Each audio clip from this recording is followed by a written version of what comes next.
everyone, I'm Tanisha and I am a witch.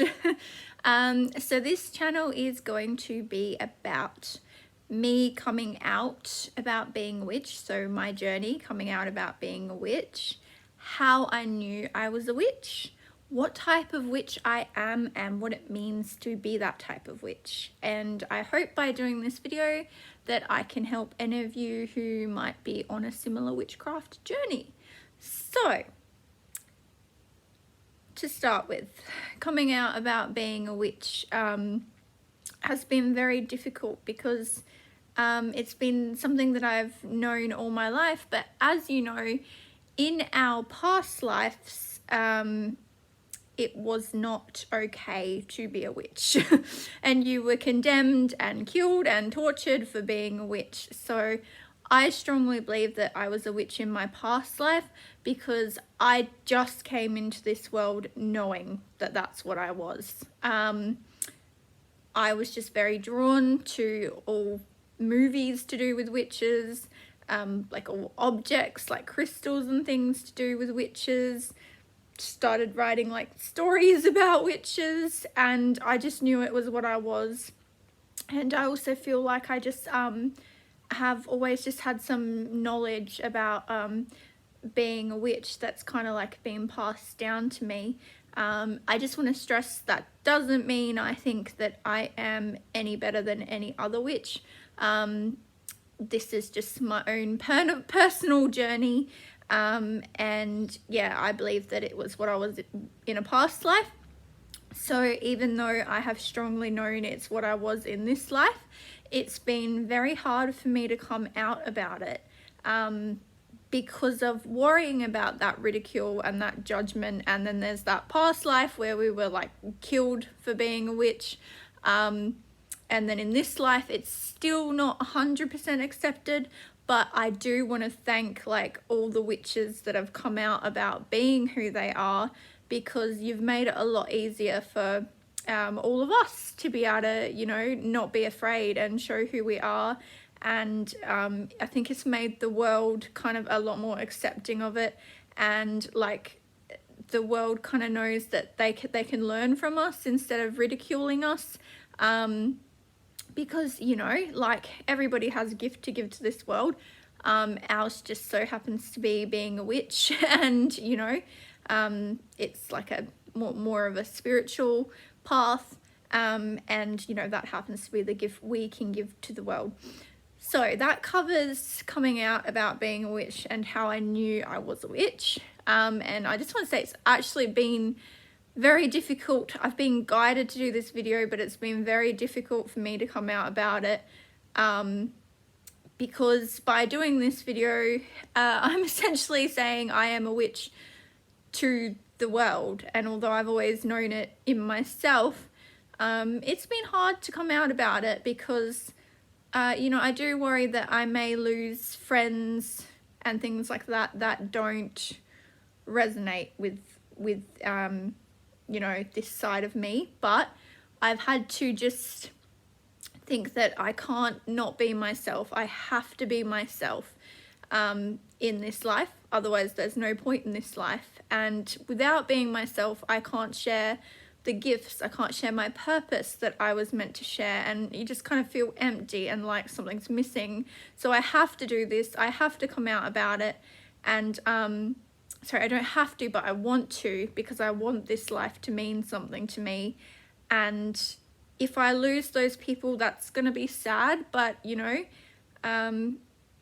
maybe, you know, it's for the better and they're just not meant to go on this journey with me, and I will get people in my life who will resonate with this, and you know, I'll be able to help them and they'll be able to help me.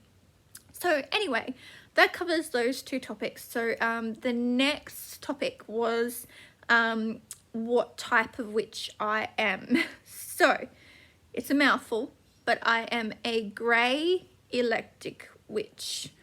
So I'll break it down. So so that's what type of witch I am, and so I'll tell you what it means to me to be that type of witch. So to be a grey witch, what that that means is that we're not focusing on just all light and love.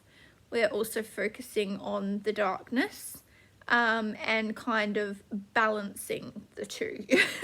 So it's kind of very much like what, you know, embracing this world, what this world is like. It has, you know, light and dark. It has, like, you know, anger and happiness and hate and love.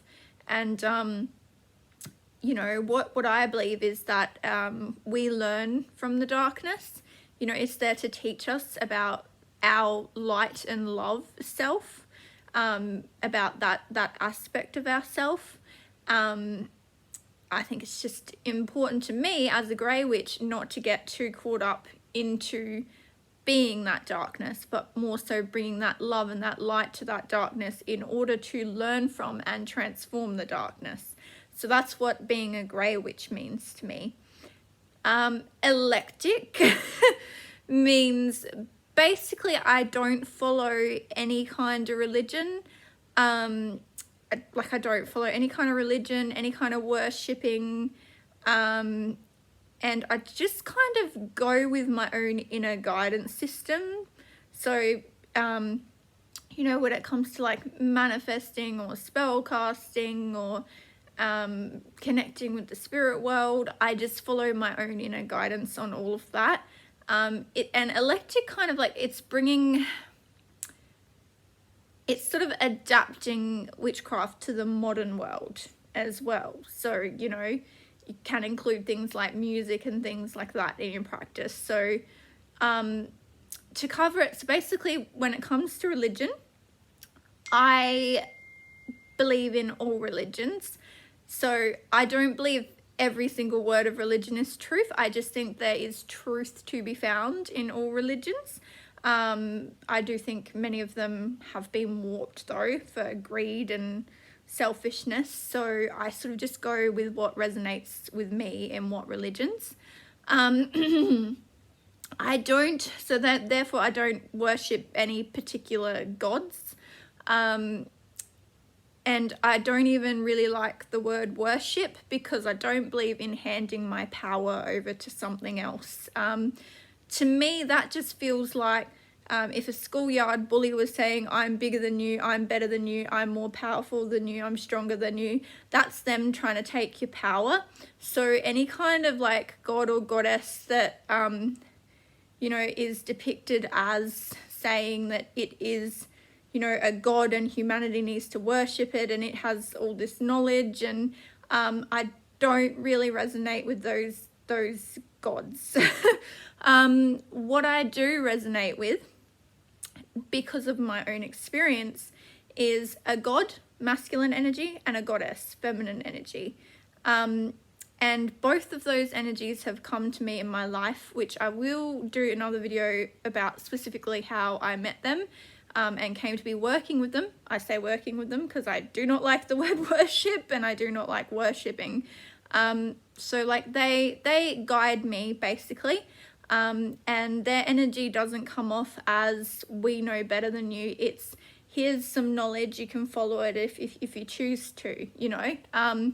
It's just guiding. It's not like saying you have to do this or you have to do that. And you know, they came to me. I didn't sort of call on them and worship on them. So I feel more like with the god and goddess, for me, it's more of a relationship than a worship thing. It's more like a mother and a father, but just to a much bigger level. Sorry, I'll just wait for my clock. I love the clock. It was a gift for my engagement, but it always chimes at the most inappropriate times. And when it stopped, I'm going to have lost my train of thought. So I'm going to have to go back to that in a sec. It's finished. Yay. Okay, yeah. So that was about like the gods and the goddess that I worship, the fact that they came to me. I have a relationship with them, like a mother-father sort of relationship. on a much wider scale. And yeah, I'll do a video going a bit more in depth about that. But that's my view on religion and the gods. And then when it comes to like spell casting and that, it's kind of like anything goes. Like, can use crystals, you know, do protection circles, or just use my mind for protection, or just go with my inner guidance system at the time, and anything that I feel is what I will do. Like, I did sort of cleanse the house with sage in one of my I haven't cleansed the house with sage for ages actually, but when I did it, I felt guided to kind of just like dance while I was doing it. And you know, so that's kind of what it means to be an eclectic witch, is we don't follow any kind of specific way of doing a practice. It's just what we're guided towards. And yeah, it can just, you know, adapt to like our modern day life as well. Like if we don't have time to be just sitting down making potions and things like that, it, you know, maybe just like a mantra that we repeat in our mind to manifest something. So yeah, what else is there about being an eclectic witch? That's it really. It's all about following your inner guidance system. So I'm thinking if there was another topic I had to cover. I don't think I do, because it was coming out about a witch, how I knew I was a witch, what type of witch I am, and what it means to be that type of witch, which I think I kind of just covered them when I just said about, you know, the god and goddess that I work with, and what religions I follow, and sort of what, you know, what magic and what practice that I use. So I don't think there's any more to cover. Sorry that I had to keep going back over that again. It's just my mind goes off on different tangents all the time, and it's like I'm constantly being like downloaded all this different information, which I believe is kind of like channeling. Like it comes from like all these, you know, from my own spirit. It's my own guidance system, but I believe sometimes it comes from different spirit guides and things like that as well. So so sorry about that. I just have to repeat the topics to myself to make sure I stay on track and don't go off on any tangents. Okay, so as I said, my next video will be about how I met the god and the goddess, and forming my relationship with them, and basically like what they are to me as well. But of course I'll repeat in that video what that's all going to be about. Thank you to anyone who watched this video. I really hope that it might help you in coming out about being a witch, and you know, if you're kind of looking towards that eclectic path, it might help you understand it a bit better. And yeah, thank you for watching this video, and have a lovely day or night. Bye.